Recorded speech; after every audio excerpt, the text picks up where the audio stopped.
lograron la unificación de todo el reino en la fe cristiana. La única religión oficial, permitida, autorizada, es el cristianismo. Con ardor y llagas en todo el cuerpo, los pueblos herejes fueron expulsados de sus hogares.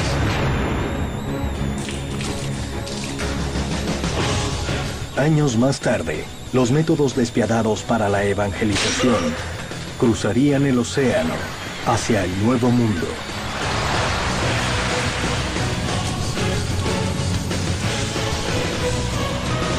Un manuscrito secreto, lacrado por la fe y al servicio de un solo Dios, contenía una orden.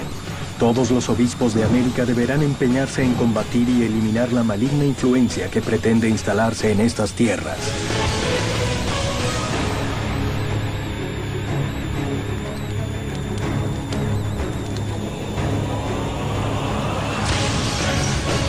Los métodos y caminos que emplearán para llevar a cabo esta misión apostólica no revestirán pecado. La Inquisición generó una pedagogía del miedo. La máquina de represión religiosa y política más temible de la historia llegó a América para acabar con la herejía. ¿Y cómo se actuaba? Fuego, tortura o quemarlo en público. ¿Alcanzó sus objetivos de evangelizar a fuerza de sangre y tortura? Colón y el descubrimiento de América fueron el verdadero origen de la Inquisición en el Nuevo Mundo. ¿Inspiró la Inquisición siglos más tarde al nazismo? ¿Evangelización de la palabra? ¿O el manto de seda que encubría la expansión y enriquecimiento de la corona española?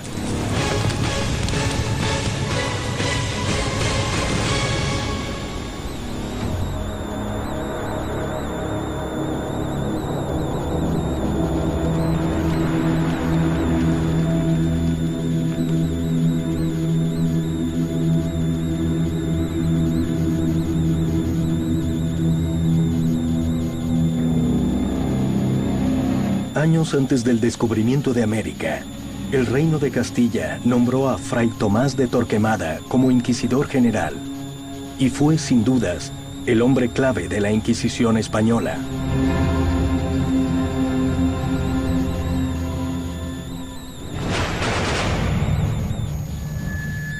Torquemada fue el primer inquisidor. Un hombre que no tenía límites, un hombre que no tenía ningún tipo de problemas en quemar a quien hiciera falta con tal de imponer sus ideas.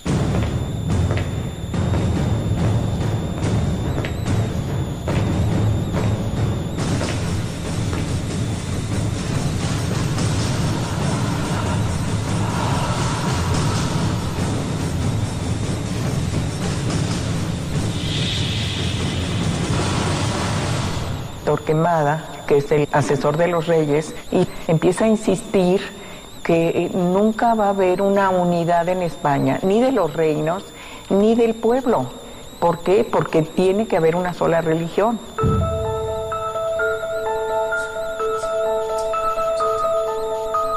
Era un hombre temible y su crueldad era bien conocida en todos los reinos. Se conocía como el martillo de los herejes porque en algunos libros o folletos de la época se lo había denominado de esa manera. O sea que era implacable con aquellos que cometían herejía.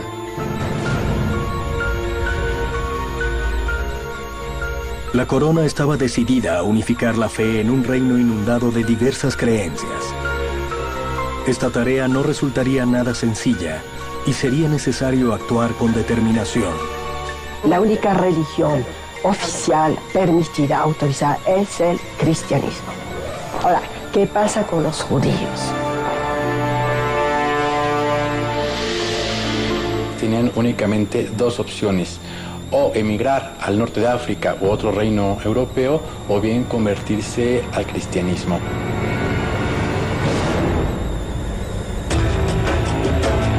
Por más de 1000 años, musulmanes y judíos habían sido fieles a su religión. Pero forzados por la Inquisición, se convirtieron al cristianismo. Sin embargo, ellos seguían fieles a sus costumbres y rituales en la clandestinidad. eran criptojudíos, judaizantes, o sea que a escondidas seguían practicando su religión. Si no quieren convertirse al cristianismo, son expulsados, tienen que salir del reino. Es lo que sucedió.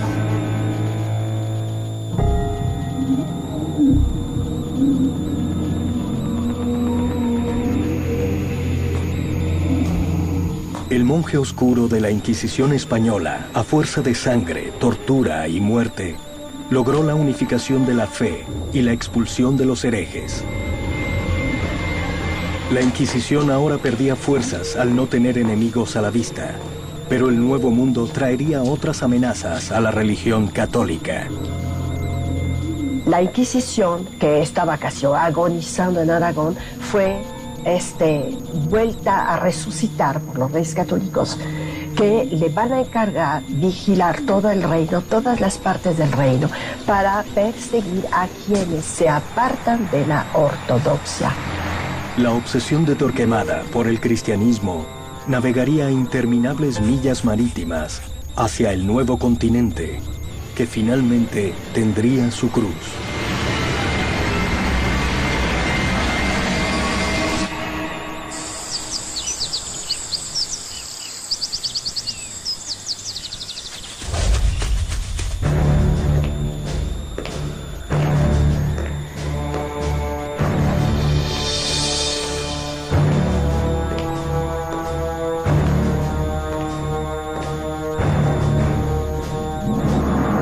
México, Lima y Cartagena de Indias fueron las tres ciudades en las que se instalaron los tribunales del Santo Oficio de la Inquisición.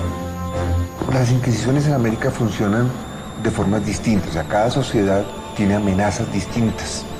La sociedad mexicana, la sociedad limeña, la sociedad cartagenera, como sociedades donde va a aparecer el tribunal, tienen amenazas y enemigos distintos. Recordemos que la justificación de la conquista del Nuevo Mundo se da por su evangelización. Entonces las autoridades políticas solían colaborar con las autoridades eclesiásticas en la represión de los cultos andinos. Las noticias provenientes de América hablaban de una tierra próspera, abundante y salvaje.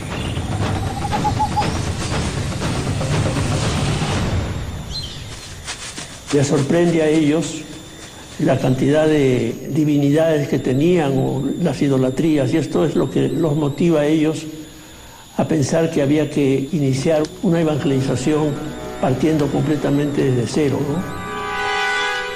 Los reyes católicos escuchaban historias de nativos viviendo fuera de las costumbres cristianas y con cultos paganos. Los nativos cuelgan piezas de oro de sus orejas y su nariz, y los pendientes se mueven agitados y tintinean. Con los tallos de una caña de dureza inquebrantable hacen sus flechas, pero no se procuran corazas de cuero. Este párrafo es como la primera foto que se tuvo de América. Indios paganos con flechas que España debía evangelizar. La existencia del indígena va a suscitar un montón de debates en la cultura europea, pero rápidamente también la idea de protegerlos como menores de edad va a llevar a que la corona asuma una posición de evitar que pase en América personas que puedan contagiarlos con malas ideas o con malas actitudes. Al llegar acá se encuentran con una población totalmente distinta en raza, en costumbres, en religión.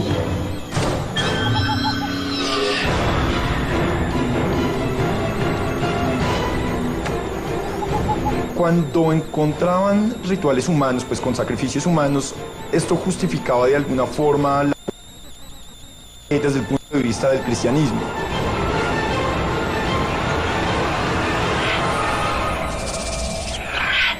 Los mayas creían en sacrificios para contentar a sus dioses y evitar castigo.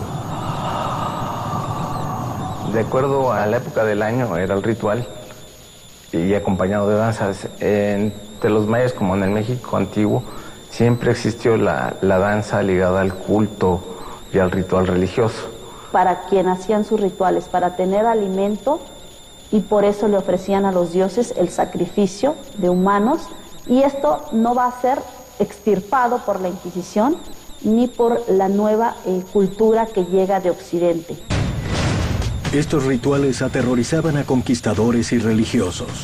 Obviamente para los españoles los sacrificios humanos eran cosa del demonio. Más o menos es así como lo definen. Por cierto, era muy difícil cristianizar a una población, ¿no? Indígena con ritos y cultos tan ancestrales, ¿no? Y menos en poco tiempo. La corona española había aprendido a combatir la herejía. Esos mismos métodos serían traídos al Nuevo Mundo y el indígena finalmente tendría su cruz. Ya nada sería lo mismo en América.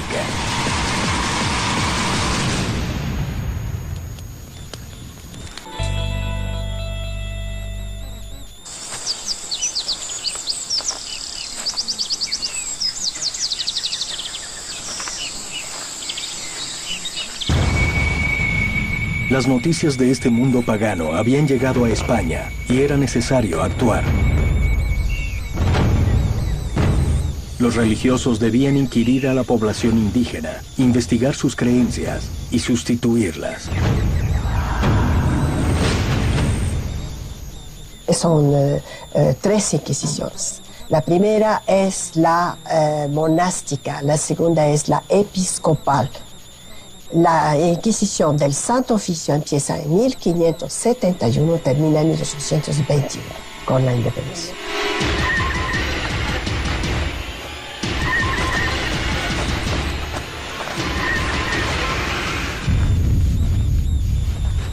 La Inquisición tenía una doble naturaleza.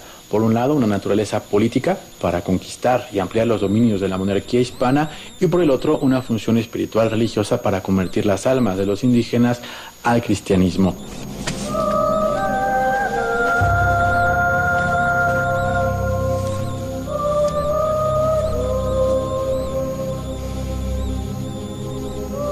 Comenzaba la misión de purificar el alma del indígena que, para sorpresa de Europa, habitaba en estas tierras. La Inquisición episcopal empieza con el primer arzobispo de México, Fray Juan de Zumárraga, y ahí sí podemos hablar, o se ha denominado que es una Inquisición para indios. Él llega sin ser obispo, va a ser nombrado posteriormente obispo de la ciudad, y como obispo tiene que ser el inspector de que todo se realice con mucho cuidado.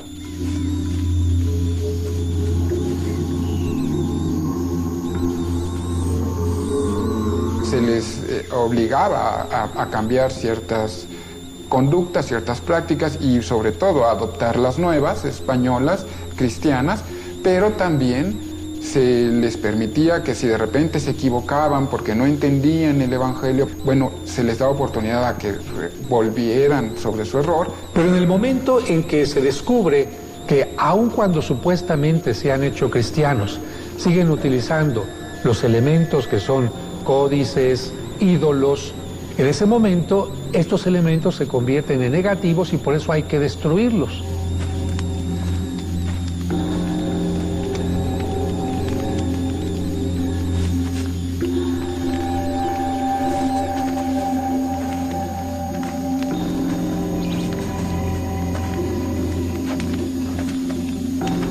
Fray Juan de Zumárraga iniciaba la lucha contra la idolatría pagana, que traería terribles consecuencias sociales y culturales en América.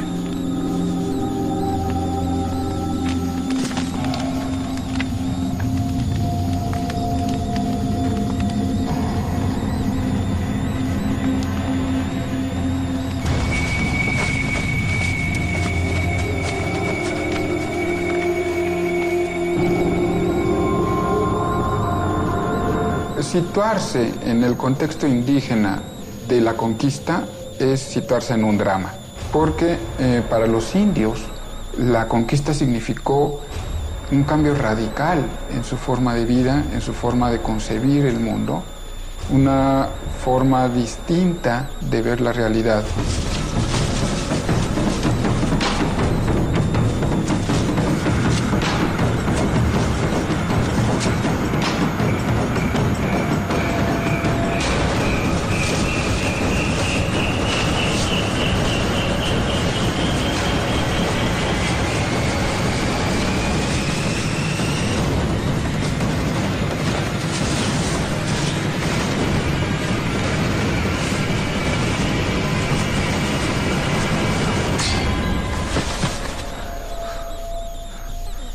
Y cuando ellos continúan con sus prácticas consideradas paganas, entonces sí actúan los inquisidores.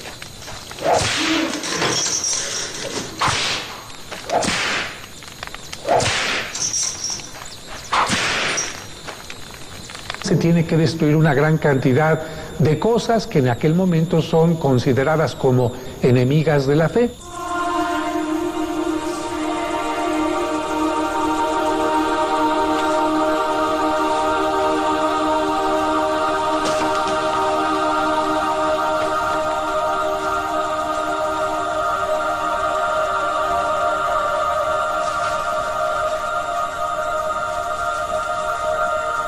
Todo lo que fuera prehispánico, pues era en alabanza, en adoración a dioses profanos.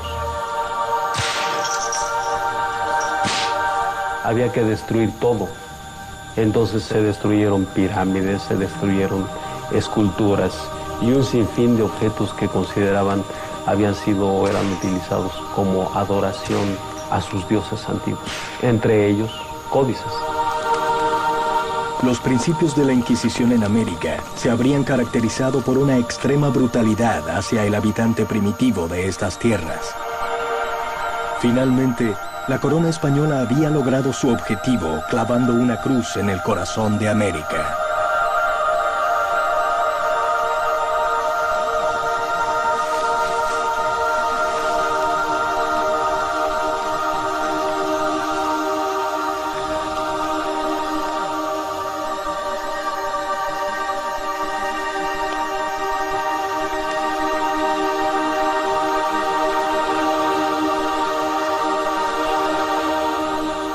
Los tribunales del Santo Oficio de la Inquisición apuntaban ahora a los judíos residentes en América, quienes habrían llegado a estas tierras gracias a la ayuda de un enigmático aliado.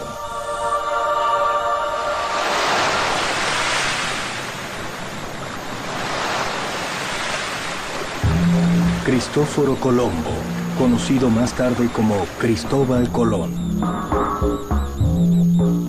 Algunos historiadores sospechan que Cristóbal Colón tuvo mucho que ver con la llegada de judíos a América que escapaban de la Inquisición española. ¿Practicaba Colón secretamente el judaísmo? Muchos ha especulado sobre el origen de Colón, inclusive si pudo haber sido un judío o hijo de criptojudíos o no. Hoy sabemos que efectivamente no es así. Y no solo ello, sino que en su propio diario de navegación realiza un sinfín de alusiones o de menciones a Dios, a la Virgen, a la Trinidad, buscando el amparo de la propia divinidad para llevar a buen término su empresa. Los orígenes de Colón son muy cuestionados. Por supuesto, los más rancios españolistas no quieren saber nada con el posible origen judío. Hay muchas versiones sobre quién fue Cristóbal Colón. Muchos historiadores, cada uno considera que nació en otra ciudad y que era de diferentes padres. En realidad yo creo que Colón sí era hijo de criptojudíos. Los tribunales del Santo Oficio de la Inquisición habían avanzado con fuerza, aplicando todo su poder sobre los indígenas, su cultura y su religión. Pero un viejo enemigo se instalaba en América y ganaba fuerzas: el judaísmo. ¿Ayudó Cristóbal Colón al pueblo judío a escapar de la Inquisición española? En el año 1492 ya no había más judíos en España. O se habían convertido o habían sido expulsados. O sea que en el momento que Colón emprende el viaje, ya tenían que estar todos los judíos, o se habían ido o se habían convertido. El 3 de agosto de 1492, Cristóbal Colón zarpa del puerto de Palos. Toda su tripulación aguardaba ya embarcada. El 10 de Ab caía el 2 de agosto, de acuerdo al calendario judío. Entonces esa semana, como tradición, es de duelo y no se puede emprender ninguna empresa ni ningún viaje. Por eso salió el 3 de agosto y no el 31 de julio, que era la fecha estipulada para la expulsión de los judíos. A quién se lleva y a cuánto se lleva también es una larga historia, porque en los 4 viajes que realizó Colón, pues sí sabemos que había por lo menos más de 80 personas de origen judío, conversos. Pensaban que yéndose a América iban a ser menos perseguidos porque ahí todavía no se había instalado la Inquisición y podían disfrutar de una mayor libertad. Se establecieron en distintas partes del territorio clandestinamente, de manera oculta, llegaron a México y llegaron al Perú. En fin, los conversos o los judaizantes fue una población que buscó refugio en América.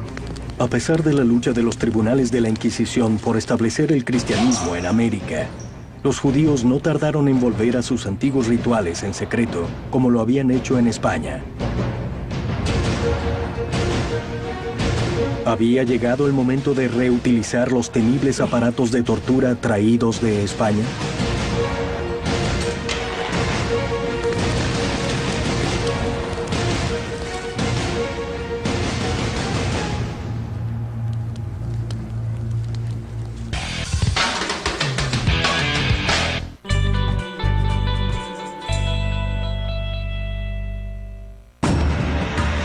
Expulsados de España, los judíos aprovechaban los viajes de Colón a América en busca de nuevas regiones donde instalarse. La Inquisición había logrado avanzar en la evangelización del indígena, pero el judaísmo representaba un peligro para los nuevos cristianos de América.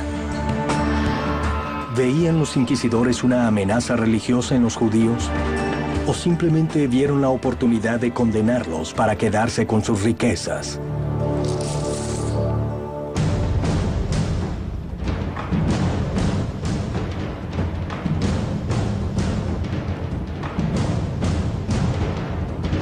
En 1569 y 1570 se fundaron los 2 tribunales de Inquisición en América, el de México y el de Lima. Para impedir que se contaminen las tiernas plantas en la fe, que son los indios.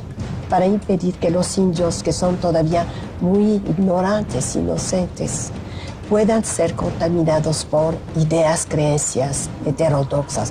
En estos fue depositada la confianza de reservar la población americana de la influencia nefasta, se consideraba, de la herejía judía que había tomado tanto auge en el curso del siglo XVI. El judaizante es el judío que por razones de conveniencia se hace bautizar, pero en el fondo rinde culto a la Torah y a todas las instituciones judías, ¿no? Para frenar al enemigo judaizante del catolicismo, la Inquisición exigía la pureza de sangre católica. En América solo se aceptará a la cruz.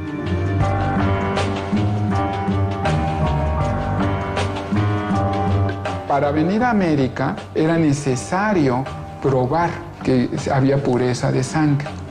Y en el caso de los europeos que pasasen a dominios españoles en América, debían tener expresa autorización. El certificado de limpieza de sangre son documentos que se le piden a personas para ejercer ciertos cargos públicos o incluso para entrar a los colegios mayores o a las universidades, donde la persona demuestra que no tiene en su sangre raíces ni judías ni musulmanas.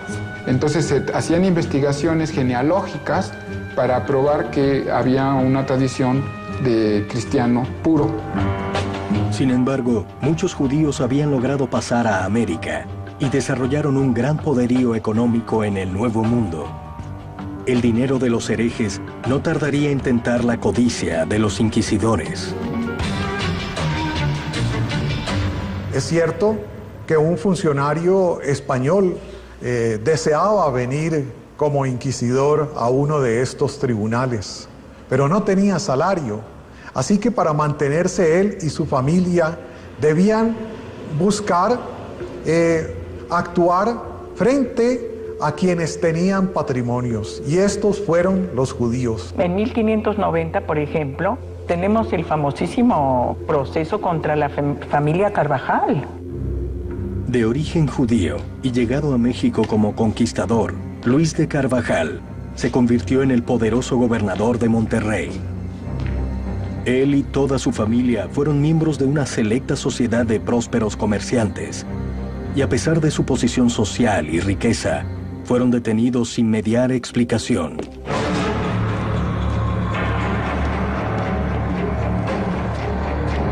Luis de Carvajal, el viejo gobernador de Nuevo León, fue implicado en la medida en que era el patriarca, el jefe de una familia en la que la mayoría de los miembros eran judaizantes. Una persona, cuando era detenida, no sabía por qué se la detenía. Era llevada a las celdas y allí se lo mantenía por varias semanas.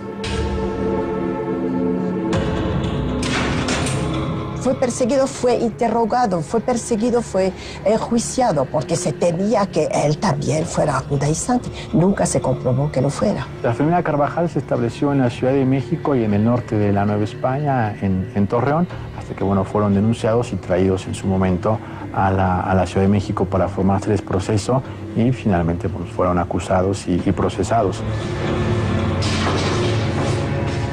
Luis de Carvajal, además de ser el gobernador de Monterrey, fue un próspero comerciante. Los bienes eran sistemáticamente secuestrados por el tribunal. Uno de los ingresos más notables que la Inquisición tenía, pues era a partir del secuestro de los bienes cuando se producía el inicio de los procesos, ¿no? Cuando una persona pues era denunciada y la Inquisición tenía por bien empezar el proceso, más allá de que si la sentencia pues lo encontrara culpable o inocente, etc. Más allá de eso, inmediatamente se procedía al secuestro de los bienes de esta persona.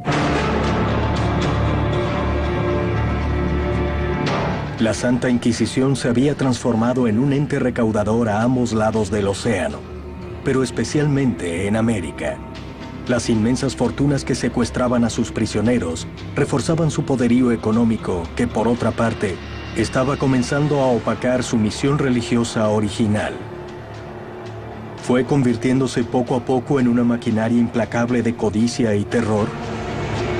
¿Hasta dónde era capaz de llegar? Uno de los capítulos más, truculentos de las historias de la Inquisición es el relativo al tormento. Cuando el Tribunal Inquisitorial encontraba dudas en los testimonios a favor o en contra de los procesados o de los mismos procesados, se declaraba o se pasaba al reo a tormento.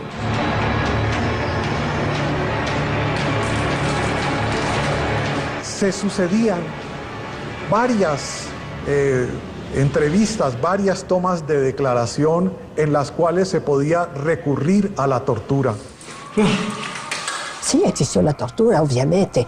Era una técnica empleada por todas las justicias, civiles y religiosas, hasta el siglo XVIII. El tormento era reconocido por todas las legislaciones de la Edad Media. Es decir, cuando había que lograr una confesión, se procedía a hacer el sufrimiento que no produjese la muerte, ni ninguna rotura de huesos, por ejemplo, ni derramamiento de sangre. En aquellos días, el temor era el camino más rápido para llegar a la verdad, pero la Santa Inquisición cuidaba celosamente la pureza de sus manos. Los inquisidores sabían que no podían mancharse las manos con sangre humana porque esto era un pecado y no podían pecar dándole muerte a una persona o causar el derramamiento de la sangre. Es el verdugo el que tortura, es un profesional de la justicia civil. La Inquisición no tiene verdugo especial. Trae y paga, tiene que pagar al verdugo de la justicia civil. Es un profesional, no es un psicópata. Muchas veces hacía con la intención de que dijera la verdad. Era bajo coacción que una persona tenía que declarar un delito por el cual se le estaba juzgando o enjuiciando durante la Inquisición sobre todo. A menudo los artesanos de la época producían esta obra de arte macabra y competían entre ellos. Alguno que llegaba a inventar algo verdaderamente terrible le implicaban como una acusación de haber hecho una cosa tan macabra que solo podría ser hecha de la mano del diablo. A lo mismo lo torturaban por su propia creación. El tormento significaba justamente la idea de mortificar la carne para extraer la pureza. Y para extraer la pureza, los tribunales del Santo Oficio de la Inquisición utilizaban métodos ingeniosos y certeros. El potro va a ser el primer elemento que se va a utilizar para dar tormento por la Inquisición. Va a ser la primera forma de llevar a cabo la sustracción de la confesión. Que verán a un personaje que está colocado, hinchado sobre una tarima de madera y que al ser estirado a darle vueltas a la rueda, las extremidades se estirarán en sentido contrario para producirle intensos dolores. Una vuelta, 2 vueltas, a los brazos y a las piernas. No se podía ir más allá de 6 vueltas, prohibido. Se tenía que parar. Y muchas de las veces, si el verdugo se excede y no tiene el cuidado de manejar la cuerda, puede cortar las coyunturas de las muñecas, de los pies o de la cintura y provocar lesiones graves que le lleven a la muerte a la persona que está sufriendo el tormento. La aplicación del tormento a una persona traía inesperadas consecuencias a sus familiares. En el pasado, cada tortura que se infligía a las víctimas, los familiares tendrían que pagar por el servicio. Cosa increíble, ¿no? Es la última broma perpetrada en contra de los condenados. El gobernador Carvajal muere en 1595 en prisión a causa de las dolorosas torturas recibidas y el resto de su familia poco después en la hoguera.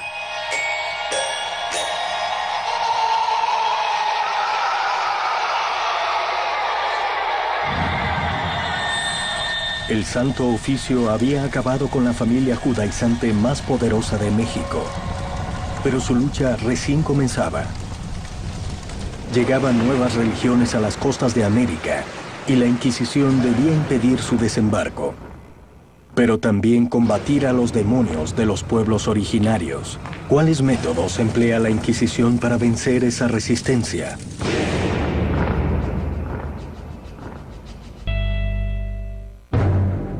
Mientras que en México la Inquisición se ocupaba de impedir el judaísmo, otras religiones llegaban a las costas del Perú por el Océano Pacífico.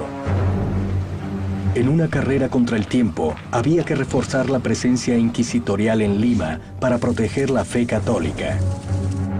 ¿Buscaba la Inquisición quitarse de encima a los enemigos de España y sus religiones? ¿Temían la pérdida del terreno religioso? ¿O tal vez la pérdida del territorio conquistado? ¿Peligraba la cruz o el oro?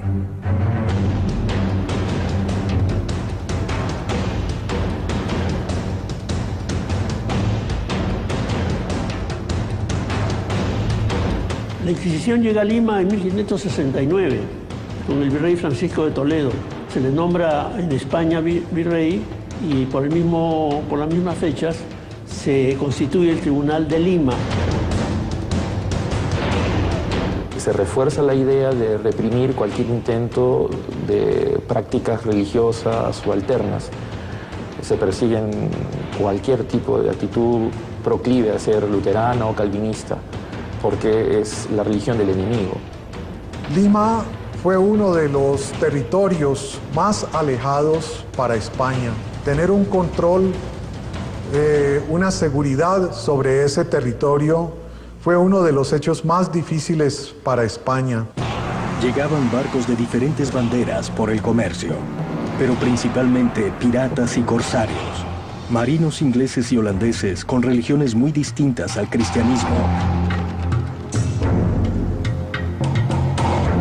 En la época, el protestantismo estaba unido a la piratería, que asolaba las costas de los dominios españoles, tanto en América, tanto en las costas del Pacífico como el Atlántico, como también en el océano abierto. La Inquisición muestra su completa energía y disposición para impedir su ingreso al territorio americano. Claramente hay ahí una relación, ¿no? Y es muy dura la Inquisición en los castigos a estos extranjeros residentes. El Tribunal de la Inquisición en Lima, consciente del peligro, decide actuar y castigar duramente a luteranos y protestantes. Sabiendo muy bien los mecanismos, cómo funciona este Tribunal de Justicia, inmediatamente renuncian a su fe y se hacen católicos. Técnicamente hablando, la Inquisición no va a poder sentenciarlos a penas capitales u otros tipos de penas grandes a personas que se han convertido a la fe. El fuego siempre fue un factor importante en todas las religiones, desde que el hombre es hombre. El fuego es lo que quema, lo que purifica, lo que hace que el pecado desaparezca. En el periodo que va de 1570 al año 1600, ¿no?, hay 46 procesos seguidos a extranjeros. La mayor parte de ellos acusados por luteranismo. El primer procesado fue un francés llamado Mateo Salado. Salado es una castellanización, debió ser Salat seguramente, pero es el nombre que aparece es Mateo Salado.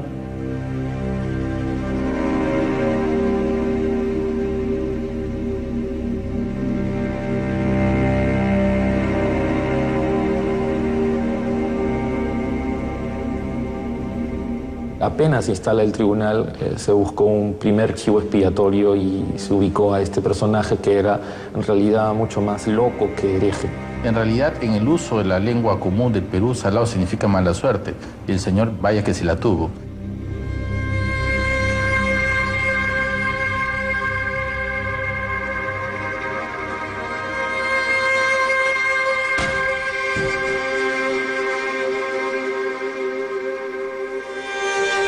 Para una persona humilde, marinero o exmarinero, con escasa formación en cuestiones de teología, pues era bastante fácil, ¿no?, poder culparlo, ¿no?, del luteranismo. Y efectivamente empiezan a gestarse el supuesto carácter de hereje de Mateo Salado, ¿no?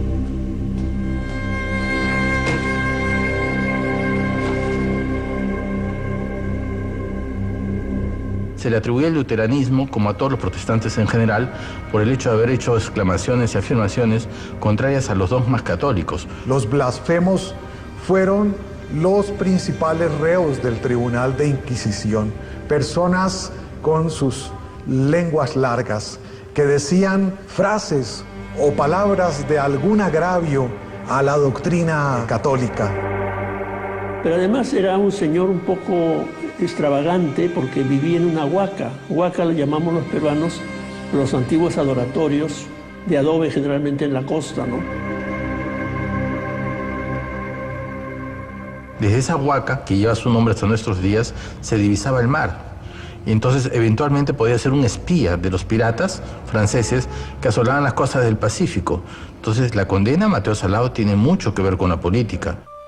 Política o religiosa, la leyenda de Mateo Salado fue la herramienta necesaria para atemorizar y poner un dique a la propagación de otras ideas peligrosas para el reinado español. Y de alguna manera vio en el caso de Mateo Salado pues un tema paradigmático para poder aleccionar a la población sobre aquellas personas que osaran, ¿no?, cuestionar el orden establecido, el orden del Estado y de la Iglesia en ese momento, ¿no? Y hacen el proceso, le invitan a que se retracte y como él de ninguna manera se retractaba, ya cae en la causal de pertinacia en la herejía y es condenado a muerte. Fue ejecutado en el primer auto de fe celebrado por la Inquisición de Lima en el año 1573. Los inquisidores creyeron que quemando a Mateo Salado se purificaría la fe católica y desaparecería la amenaza protestante de Lima.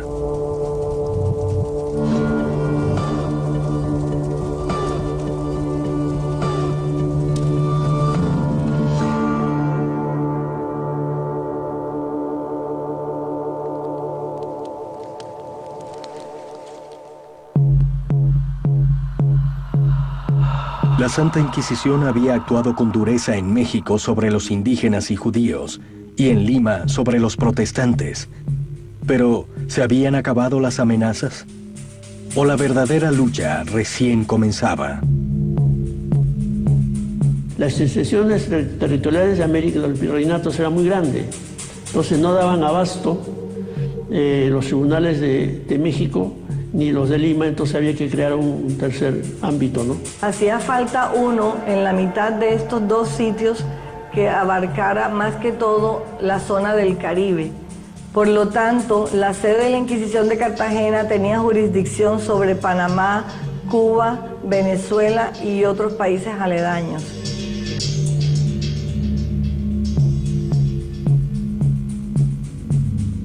En 1610 se funda el Tribunal de Cartagena de Indias, en el norte de Colombia, en la costa del Atlántico. Cartagena va a convertirse en la puerta de entrada de la población esclava destinada a las minas de Antioquia. Cartagena era el principal puerto negrero de América, y ahí el Santo Oficio tenía una difícil tarea. Esclavos africanos, piratas y comerciantes europeos traían creencias y costumbres muy peligrosas para el catolicismo.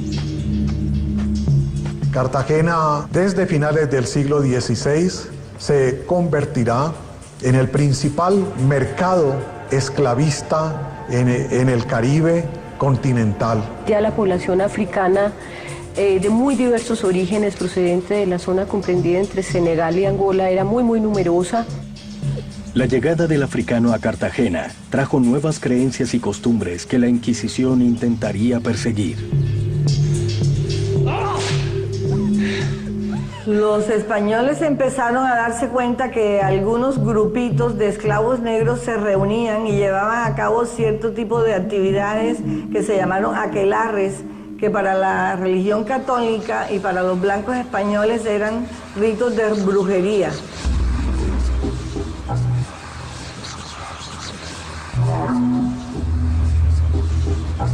Los inquisidores sabían muy claramente de la persistencia, ¿verdad?, dentro de estas poblaciones africanas ya residentes en Cartagena, de una práctica muy específica que sería general a todos esos pueblos del África Occidental, que era el culto a los muertos. Pero muy pronto, las influencias africanas llegarían a los españoles residentes en Cartagena. Las mujeres españolas de Cartagena encontraron en las africanas servidumbre y rituales mágicos en el arte del buen querer. ¿Aceptaba la Inquisición estos nuevos conocimientos? ¿O los combatiría con fuego y tortura? Paula de Aguiluz es una mujer muy especial, es muy singular. A ella la compra Joan de Aguiluz. Y Joan de Aguiluz es una figura muy interesante porque Joan de Aguiluz era el alcalde de las minas del cobre en la región de Santiago de Cuba, al oriente de la isla. Vivirá un proceso particular de adopción de distintas tradiciones mágicas y religiosas que la van a convertir en un personaje muy particular. Y empieza a realizar una serie de prácticas de magia amorosa, en particular calificadas con ese nombre de hechicería. Se la acusaba de que por sus hechizos y sus maleficios su amo era condescendiente y cariñoso con ella, que le daba regalos y la trataba bien. Pero el problema es que la esposa de él pues siente celos, ¿cierto?, de esas preferencias y de esos afectos de él por esta esclava, y ella con otros vecinos, ¿verdad?, van a ser los primeros que la acusan a ella de prácticas de brujería. Incluso los inquisidores creían en sus propios poderes, creían en su capacidad sanadora, creían en los poderes que ella había acumulado en su conocimiento de sanación. Y ella además se vuelve la médica, podríamos decir, de cabecera del obispo de la Catedral de Cartagena. Es tal su popularidad e influencia en Cartagena que los inquisidores la interrogarán, pero sin importar lo que ella responda, no será detenida. Ella se ha ganado el miedo del Santo Oficio. Los inquisidores le preguntan, ¿es que usted tiene alianzas con el demonio para hacer todas esas cosas que usted hace? Entonces ella le dice, no, un momento, es que el diablo ese del que usted me habla, yo no lo conozco. Yo nunca he tratado con él. Pero si ustedes le tienen tanto miedo y ese personaje es su enemigo de ustedes inquisidores, yo me voy a hacer amiga de él, porque a mí me interesa hacerme amiga del enemigo de mis enemigos. La llegada de los tribunales de Inquisición en América y su puja religiosa ha trazado sin duda un antes y un después en la fe de indígenas y españoles. La Santa Inquisición, en nombre de la fe, había azotado con su cruz a los indígenas de América, y solo un milagro podría acercarlos a este nuevo Dios traído desde tan lejos.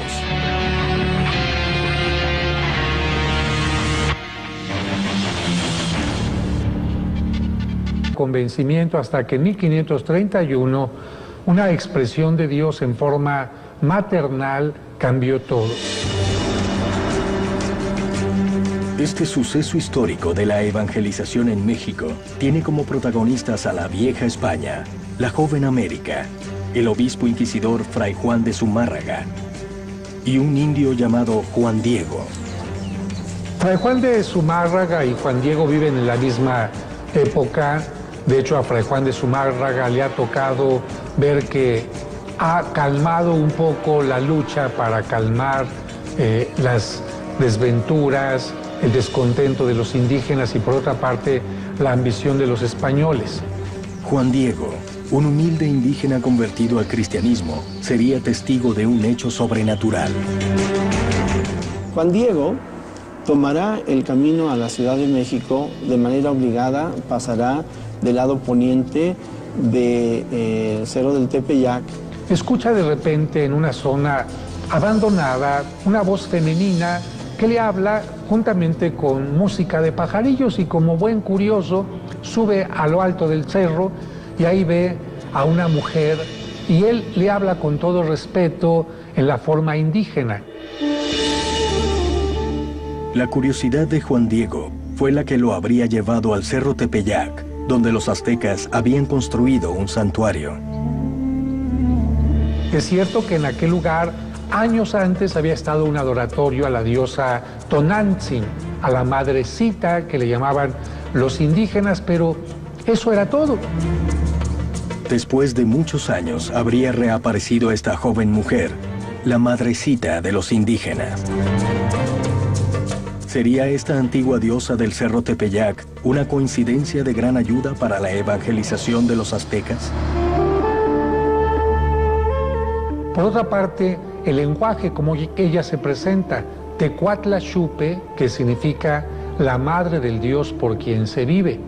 Los españoles, al escuchar esta palabra náhuatl, Tecuatlaxupe, buscan algo que se le parezca auditivamente y entonces utilizan la palabra Guadalupe, que era una población cerca de Cáceres, en España. Se da la idea de que la Virgen de Guadalupe puede ser la madre protectora de los indígenas, a la cual le pueden pedir favores y que interceda por ellos ante el nuevo Dios, que van a ir aceptando poco a poco como el único Dios. Los aztecas denominaban a su diosa femenina como Tonantzin, que significa nuestra madre. Los conquistadores retomaron ese nombre porque les resultaba conveniente a los propósitos de la fe católica, en cuya doctrina María es la madre de toda la creación. Hay dioses que son semejantes o se les da una potestad de hacer actividades iguales. Se va dando una combinación de rituales y de ritos para que de esta manera surja una convivencia y una aceptación a su vez de la religión cristiana por parte de los indígenas. Los aztecas tenían varias diosas de la tierra y todas ellas eran consideradas como la madre del pueblo.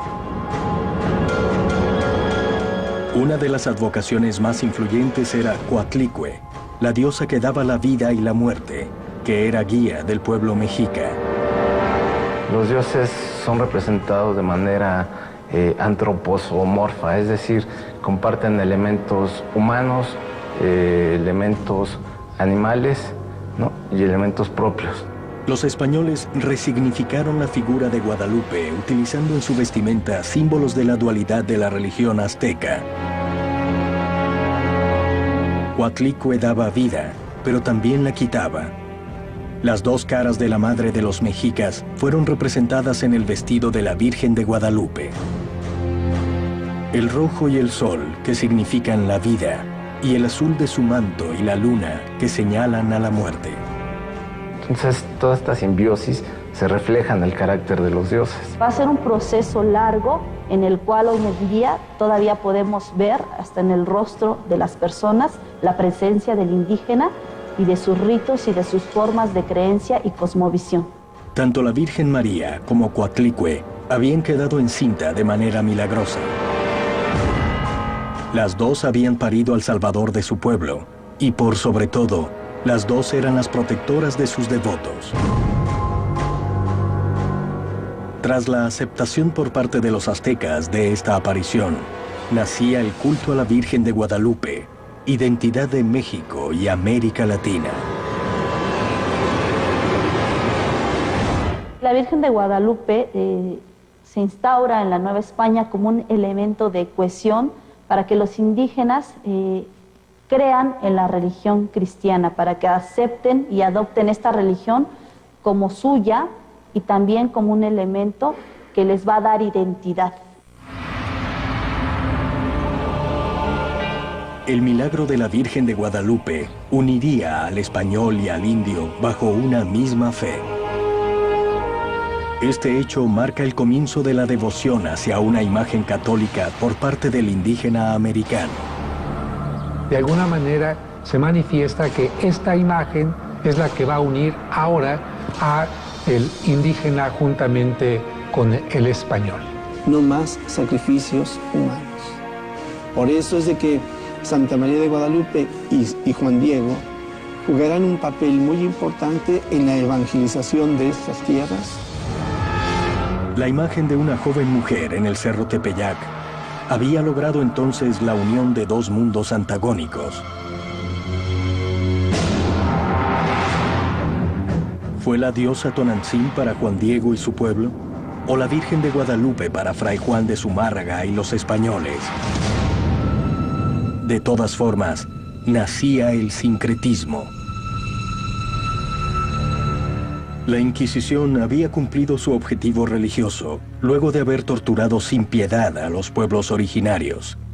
En nombre de Dios, la Inquisición se adueñó no solo de la fe, sino de las riquezas de todo aquel que pisase el suelo del Nuevo Mundo. Estando tan lejos de los reyes católicos, ¿pudo la Inquisición haberse contagiado de la ambición de los conquistadores? Los conquistadores encontraron grandes riquezas en el territorio latinoamericano. Buena parte de lo que motivó la exploración al interior del territorio fue mitos como el del Dorado y la búsqueda de grandes riquezas que iban encontrando a su paso. La Inquisición no es un tema sencillo de explicarlo, porque es una institución surgida en otro mundo, en Europa, hace muchos siglos atrás, con objetivos religiosos y de imposición de una religión dominante, y también con motivos políticos, intereses sociales, de expansión de territorios, en fin, era una institución compleja. ¿Cuál era la verdadera misión del Santo Oficio en América? ¿Proteger y expandir la religión? ¿O bajo el hábito del monje, vigilar los intereses económicos? Si la crisis en España hacía peligrar la expansión de la corona, ¿era necesario orar por ello? ¿O por el contrario, confiscar bienes que le permitiesen prolongar su poder? En muchos casos, la persecución religiosa en lo que correspondería al virreinato del Perú significa también un acto de colonización, es un acto de expropiación de territorios. Muchos de estos territorios prehispánicos eran, y los más ricos sobre todo, eran propiedad de los templos. Años después, hacia la década de los 1590, llega al Perú un visitador, el visitador Ruiz del Prado, ¿no? Periódicamente había visitas de la Suprema y Superior de Madrid a tribunales provinciales, y hay una visita a Lima y pues una revisión de los procesos. Así se llaman, visitas de la idolatría. Van por las regiones de la sierra, que es los Andes, y van buscando o haciendo que se delaten los adoratorios u objetos que son materia de culto. Gracias a la búsqueda incansable de rituales y objetos paganos, los españoles encontrarían al demonio vestido de oro. La extirpación de idolatrías es una institución dependiente de los obispos. Por medio de ello, los obispos designan a sacerdotes visitadores de idolatrías, va recibiendo las denuncias y posteriormente va dando sentencias, ¿no? Los españoles, cuando llegaron y vieron sacrificios humanos, y vieron el uso que se le daba al oro y las formas que se le daba a la orfebrería y a los distintos rituales que llevaban a cabo los indígenas, empezaron a verlo como prácticas del demonio. Los inquisidores se asombraron de la utilización hecha por los incas del oro y la plata para crear ídolos demoníacos. Al igual que en México, algunos expertos sostienen que en Lima encontraron al mismísimo diablo en los ídolos religiosos.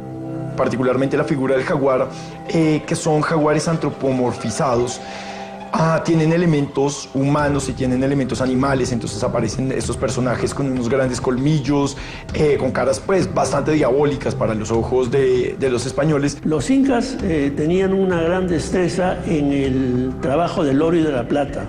Se llega a un alto grado de perfección ya admirado en todo el mundo. Tenían un dominio de la metalurgia bastante especializado que obviamente cautivó a los españoles. Los ídolos religiosos, hechos de oro y plata, darían su bendición a la economía de la corona española.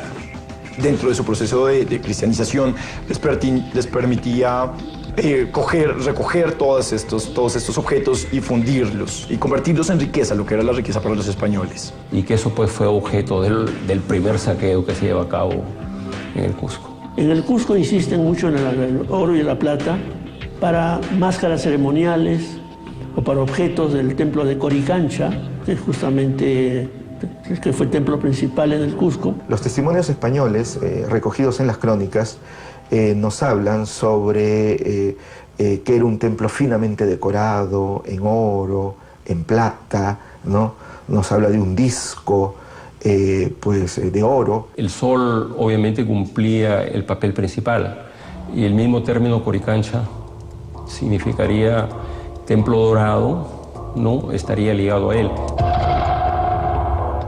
Según se dice desde entonces, este templo habría tenido sus paredes interiores recubiertas por planchas de oro. Es muy posible que esté revestida de oro, que haya piezas, objetos litúrgicos de oro, eso es muy posible. No hay una precisión exacta de cómo era el templo debido al saqueo que se comienza a realizar en los primeros años de la conquista, ¿no? Los tribunales del Santo Oficio de la Inquisición habían llegado a estas tierras en una misión religiosa y espiritual. ¿Pudo el crecimiento comercial de Cartagena desviar al nuevo tribunal inquisitorial de su lucha contra la herejía? ¿Logró el peso del oro aplastar la filosofía de Torquemada? ¿Fue derrocada finalmente la Santa Inquisición?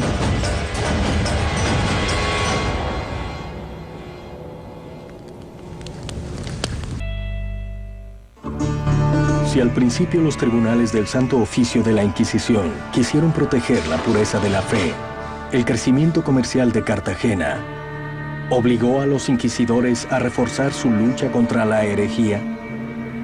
¿O los ricos comerciantes judíos lograron imponer su religión y desplazar a la Inquisición? De hecho, sabemos del funcionamiento de una sinagoga, si se le puede llamar así. Básicamente es en una casa de un comerciante portugués donde se reunía la comunidad judía conversa para hacer celebraciones.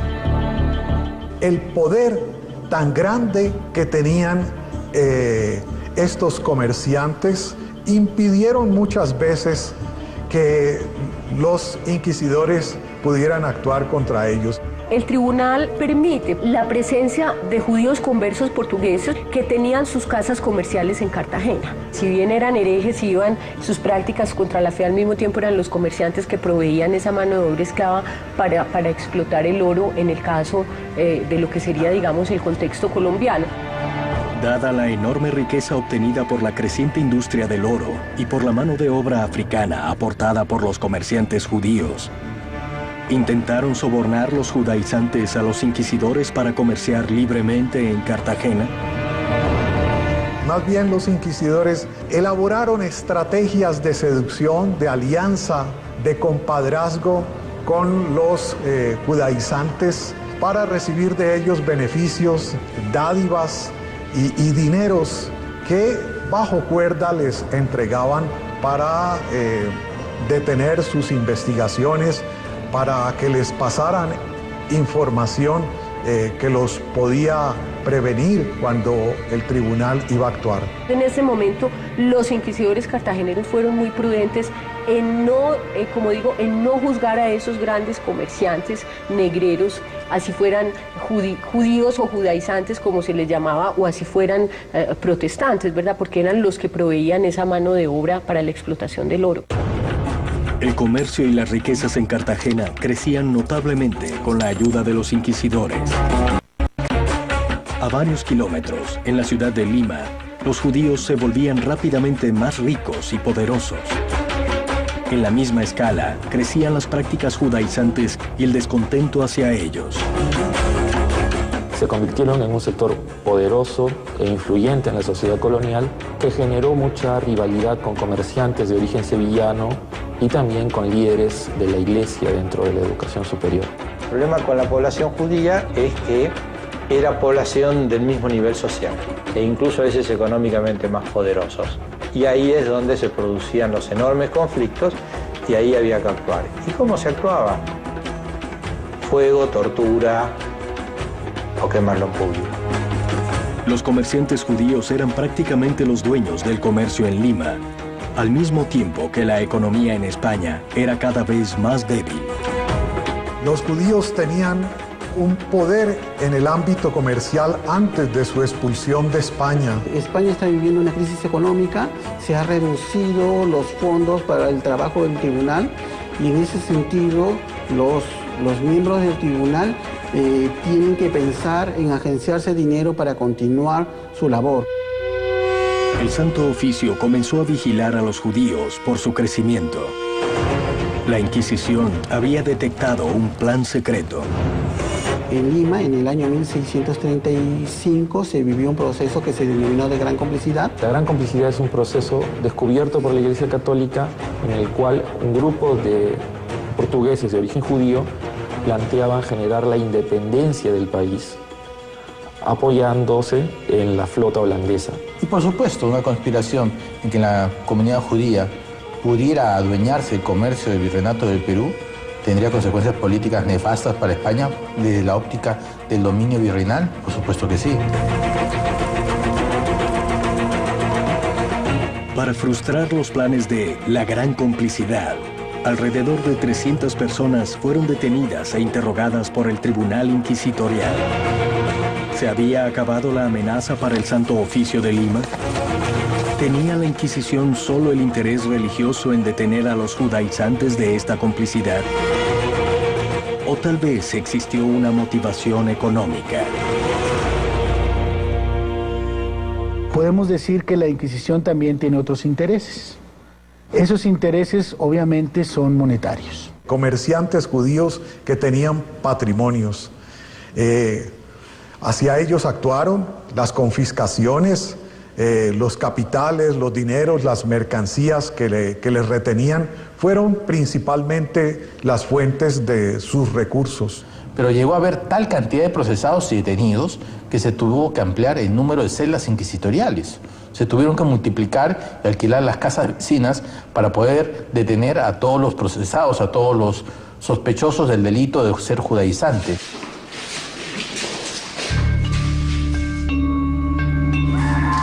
Ser extranjero o tener una profesión respetable lo convertía automáticamente en sospechoso de ser judaizante. Decir portugués en el siglo XVI fue casi decir un equivalente a decir converso. Decir holandés y médico era decir casi judío, eran equivalentes. Fueron presos personajes desde el rector de la Universidad de San Marcos hasta muchos médicos, profesores, clérigos, muchos comerciantes, todos metidos dentro de esta gran conspiración contra el Imperio español. Poco a poco la Inquisición, digamos, fue cayendo en excesos. Al reo se le requisaban sus bienes y pasaban a manos del tribunal. Entonces era, en ocasiones, un negocio jugoso. Dada la crisis económica de España, la Inquisición se habría apartado de su misión original para sobrevivir. Hay crónicas que señalan que la calle de mercaderes era de todo de judíos, ¿no? Entonces los mercaderes limeños se sentían pues opacados. Eso me parece una de las razones muy fuertes que obligaron al tribunal a procesar con dureza a este grupo de personas. Hay personas que tienen bienes de una cuantía decente, digámoslo así, que la Inquisición le pone ojo. El Tribunal del Santo Oficio pasaría de ser un establecimiento austero a convertirse en una entidad millonaria.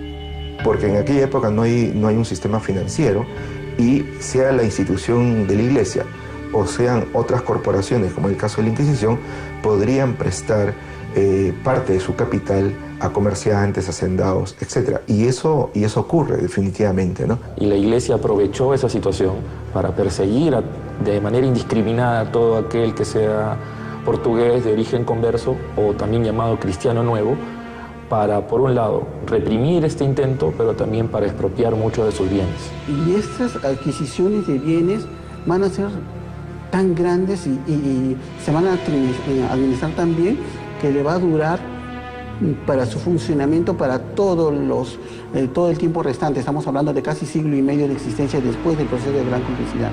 Los inquisidores, gracias a las propiedades de los judíos, llegaron a ser, según se dice, tan ricos como los reyes. La Inquisición consideró a los judíos como sus enemigos, y siglos más tarde, el nazismo adoptaría estos mismos conceptos. ¿Ha sido esta parte de la historia la semilla del antisemitismo mundial? ¿Pudo la Santa Inquisición inspirar a Hitler y el nazismo?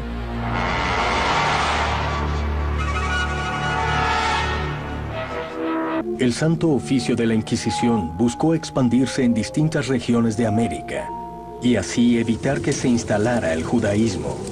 ¿Ha sido esta parte de la historia el reflejo de un terrible y sangriento fanatismo religioso? ¿O fue en verdad la semilla del antisemitismo mundial? Siglos más tarde, y con métodos muy similares, Alemania se expandía por Europa. ¿Pudo la Santa Inquisición y sus métodos inspirar a Hitler y al nazismo?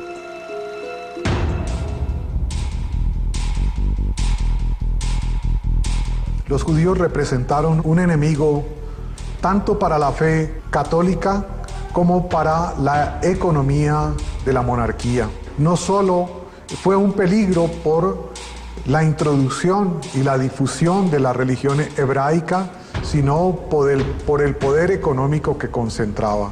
500 años más tarde las ideas las tomaría Hitler y todo su movimiento, porque no podemos pensar en Hitler solo. Nunca hubo un señor que convenció a los demás de hacer las cosas. Siempre hay una cabeza. A lo largo de la historia comienzan a aparecer notables coincidencias entre el nazismo y la Inquisición. El nazismo persiguió a los judíos y otros disidentes por su raza. O sea, España quería un pueblo de sangre pura, castiza y cristiana pura, y los nazis también querían una Alemania de sangre pura, sin mezcla. Entre la Inquisición, el nazismo y todos los movimientos que han planteado la pureza de sangre, las diferencias no son grandes. ¿Qué es lo que los iguala, o qué es lo que lo hace simultáneo? Y es el tema racial, es el tema contra los judíos. Tanto la Inquisición como el nazismo trataron de neutralizar el peligro aislando a sus prisioneros. En Lima, a inicio del siglo XVII, se crea el Colegio del Príncipe, un colegio especial para personas que han sido acusadas por ser idólatras y ser personas importantes de las idolatrías. Ahí los padres jesuitas regentaban ese colegio y se encargaban pues de un trabajo exhaustivo con ellos. Era prácticamente un centro de reclusión. En la pobreza, en la miseria de las celdas de los tribunales de Inquisición, muchos enloquecieron y murieron en la locura.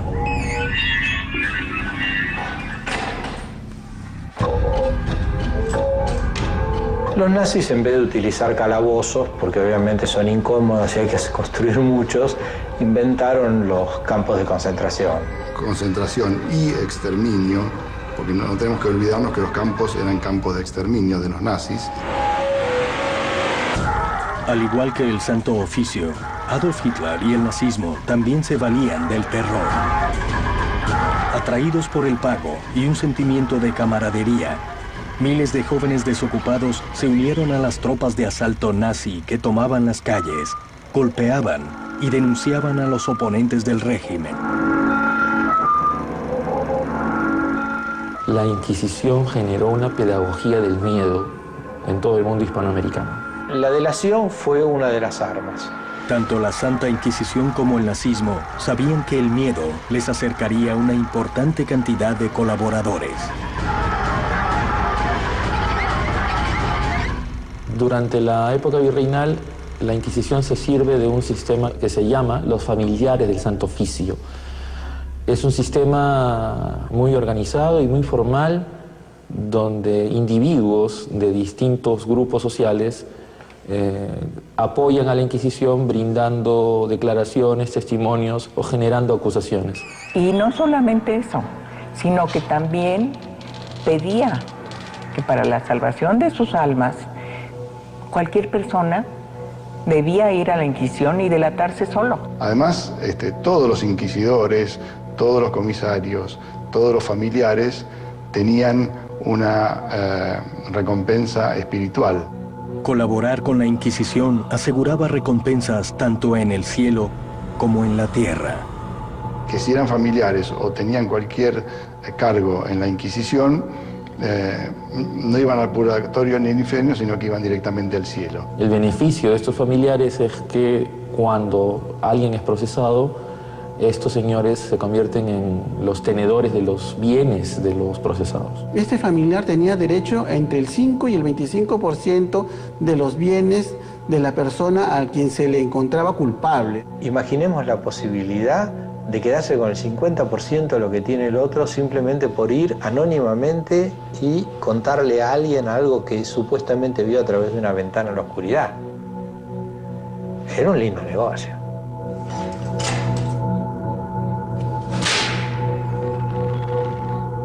Otra coincidencia histórica. Ambos distinguían a los condenados con una vestimenta especial. Para humillarlo, se le ponía un San Benito, que quiere decir una especie de casulla, con la cruz de la Inquisición, y llevando una vela verde en la mano. Los nazis los vestían con una vestimenta a rayas, que son las que se ven en las tantas fotos o imágenes de los campos cuando los abrieron. Entre el nazismo y la Inquisición, la diferencia es muy sutil. Hay siglos de distancia, por supuesto, hay formas de operar diferentes. Sigue siendo lo mismo. Las coincidencias en los métodos, en los conceptos antisemitas y en la expansión del poder hacen pensar que los nazis pudieron estar influenciados en la Santa Inquisición para alcanzar sus objetivos.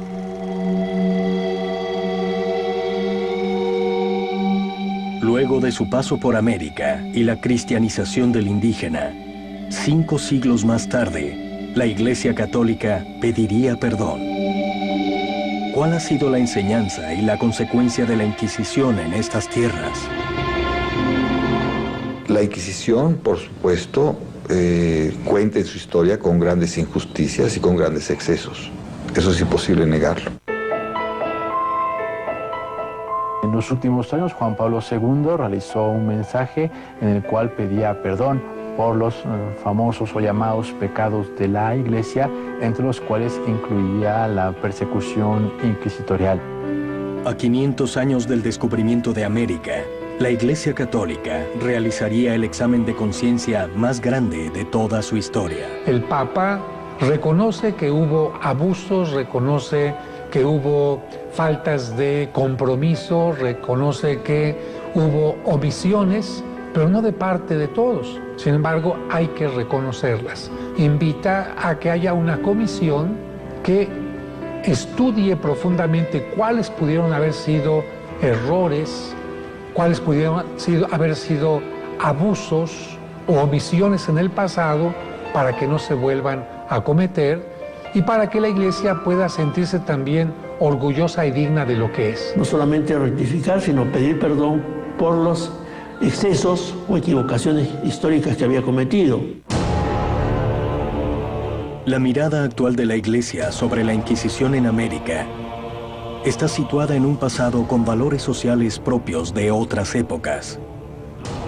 Y si bien es cierto que desde la perspectiva del siglo XXI, hoy que existe la noción de derechos humanos, nadie puede ser perseguido por sus ideas y creencias, no lo era así en la época moderna, ni en la Edad Media, cuando la pertenencia a la comunidad de la Iglesia era lo que le daba sentido a la persona y al individuo. Era parte de la realidad la obligación de permanecer fiel a un credo, que es el credo católico.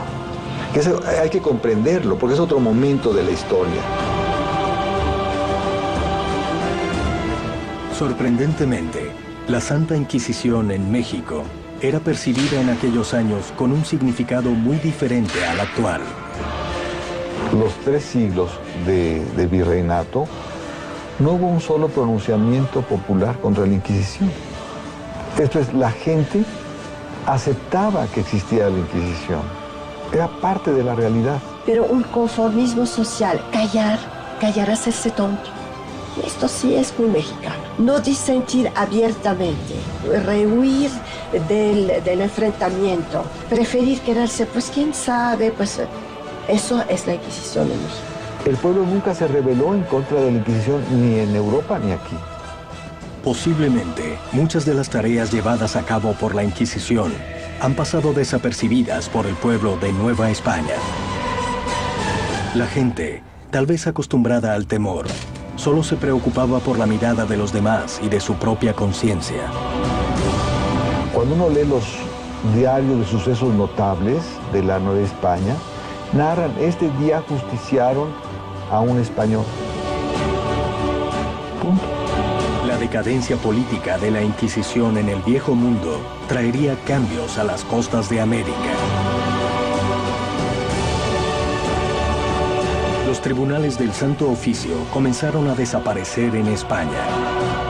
¿Qué habría dejado su paso por estas tierras? ¿Desapareció por completo la cultura precolombina? Aún vencida, ¿logró la Inquisición su objetivo de evangelización en América?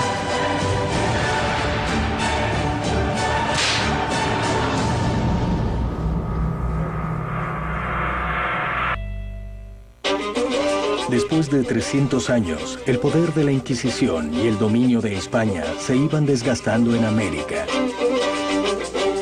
¿Pudo darse por cumplida su misión en estas tierras?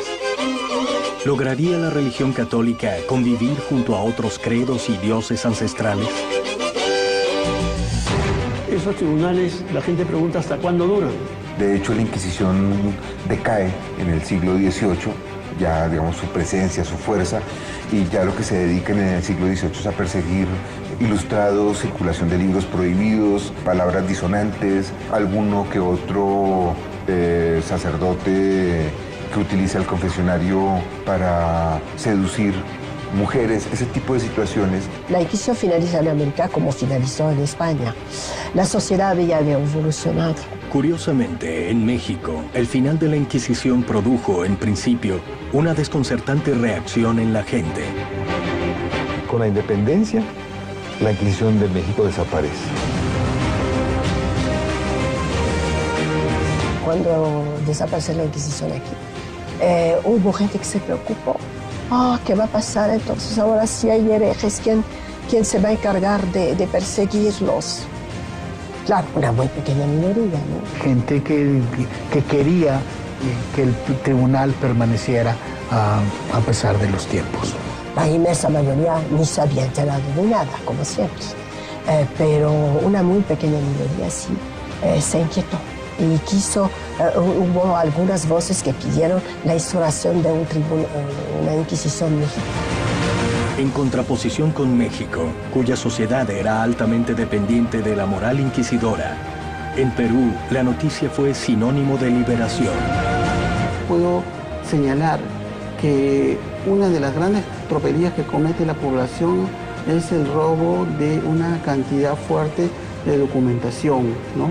Entre ellos los procesos judiciales o los autos de fe. Y además, como los archivos estaban los chismes, pues, vas a ver pues, que a uno de tus vecinos era procesado por bigamia o por brujería, entonces la inquietud limeña coger el expediente y llevártelo, ¿no?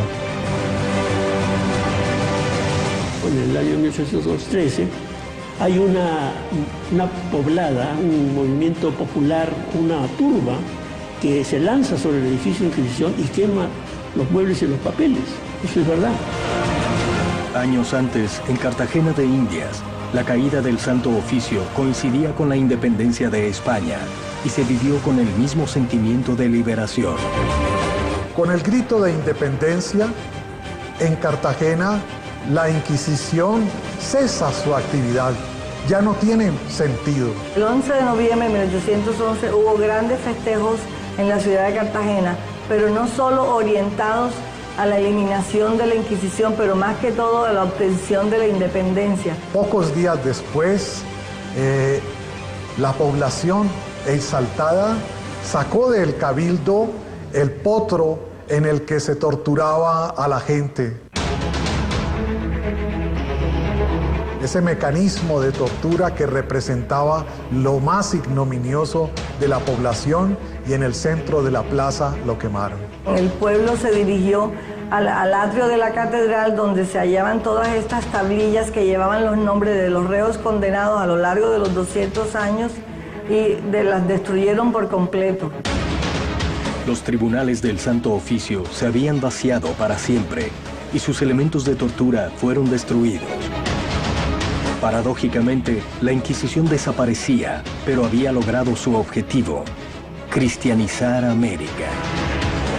La Inquisición fue tal vez la única institución virreinal que cumplió con sus objetivos, que era mantener la pureza cristiana en América. La aceptación de la fe católica es una aceptación global en toda Iberoamérica. Eso ciertamente debemos afirmarlo. El catolicismo se expandía en América. ¿Había logrado la cruz espantar definitivamente a los ídolos precolombinos o pudieron sobrevivir al fuego? América es el territorio de una experiencia única y singular, que es la de la formación de una religiosidad sincrética, mestiza. El habitante primitivo de estas tierras había soportado en nombre de la cruz crueldades en carne propia y la destrucción de su cultura. A pesar de ello, jamás renunció a sus dioses y creencias. La resistencia de los pueblos indígenas de América es uno de los más extraordinarios logros en la lucha por la memoria y por la identidad que ha vivido el mundo. La presencia de la religiosidad andina se termina fusionando con los cultos católicos y tenemos en la actualidad en América una religión sincrética más que una religión católica. Las distintas religiones, la católica, también elementos hebraicos, judíos, pero también las religiones africanas y las religiones prehispánicas tradicionales se funden de una manera excepcional en el ámbito popular.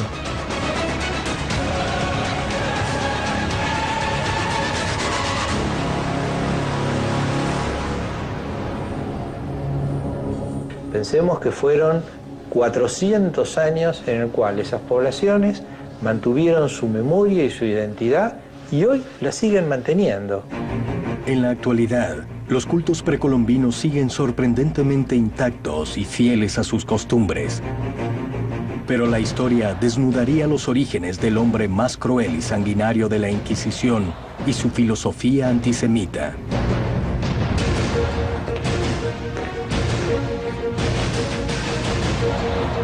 Torquemada fue el primer inquisidor. Su origen era de una familia judía conversa hace muchísimos años. Fray Tomás de Torquemada, el martillo de los herejes, se encargó de quemar los escritos y todo aquello que delatara su origen judío, aún los pertenecientes a su abuela, una judía conversa. Torquemada consideraba su ascendencia hebrea una mancha que lo avergonzaba. Su repudio a todo aquello que no fuera católico no se detendría en su tumba y sería transmitido a estas tierras.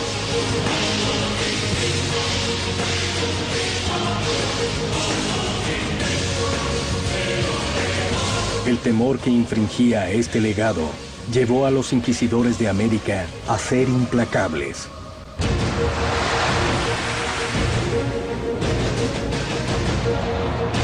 Los pueblos originarios de América fueron testigos de la llegada del hombre blanco y su cruz. Una única religión sería permitida en el Nuevo Mundo. A fuerza de sangre, tortura y muerte, el catolicismo se había instalado para siempre. La cruz había sido clavada con firmeza en el Nuevo Mundo. No se trata de una manera de justificar algo, sino de reconocer, nos hemos equivocado y tenemos que seguir más cerca del Evangelio. Aún hoy se sigue recordando un viejo dicho popular de aquellas épocas. Nadie se escapa del tribunal de Inquisición. Aún muerto, te castigarán.